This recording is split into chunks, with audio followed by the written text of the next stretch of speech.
శాసనసభ ప్రవేశ ద్వారం ఇది. తెలుగుదేశం శాసనసభ్యులందరం కూడా 5 నిమిషాలు తక్కువ 9కి వచ్చి సభలు 9 గంటలు జరపాలని చెప్పి నోటీస్ ఇచ్చారు కాబట్టి మేము 5 నిమిషాలు తక్కువ 9కే వచ్చాం. ఇప్పుడు 9:10 నిమిషాలు అయింది. శాసనసభ కనీసం బెల్ల కొట్టలేదు. ఎందుకు కొట్టలేదంటే లోపల వైసీపీకి చెందినటువంటి 3 శాసనసభ్యులు ఉన్నారు.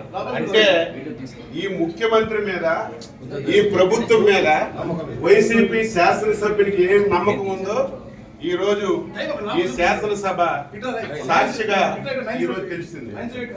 ఏది ఏమైనా సరే ప్రజాస్వామ్యాన్ని నమ్మినటువంటి వ్యక్తులుగా శాసనసభలో మాకు ఏ అవకాశాలు ఇవ్వకుండా, ప్రజా సమస్యలు లేవనెత్తకుండా, మమ్మల్ని ఎన్ని అవమానాలకు గురి చేసిన ప్రజల గురించి శాసనసభకు వచ్చి మా బాధ్యతని మేము నిర్వహిస్తున్నాం. ఇంత దారుణం ఎప్పుడు కూడా లేదు. 9-8 నిమిషాలు అయింది. ఇంత దారుణం ఏది ఏమైనా సరే ఈ 5 సంవత్సరాలు ఈ శాసనసభలో ఈ రాష్ట్రానికి ఉపయోగపడినటువంటి ఒక్క చట్టం కూడా చేయలేదు. ఈ శాసనసభలో ఏ చట్టం చేసినా సరే ఈ రాష్ట్ర వినాశనానికి దారితీసిన చట్టాలే చేశారు. అందుకే ఈరోజు ఈ విషయాలన్నీ ప్రజలకు తెలియజేస్తున్నాం. దయ ఉంచి ప్రజలారా ప్రతి ఒక్కరు ఆలోచించండి. శాసనసభ అంటే ఈ రాష్ట్రానికి ఒక దేవాలయం.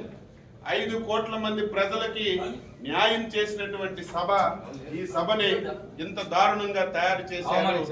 ఈ రోజు జగన్మోహన్ రెడ్డి ముఖం చూడాలన్నా, శాసనసభకు రావాలన్నా నీ శాసనసభ్యులే ఈ రోజు రావడం లేదంటే ఇప్పటికైనా సిగ్గు తెచ్చుకోమని చెప్పి సందర్భంగా కోరుతున్నాం.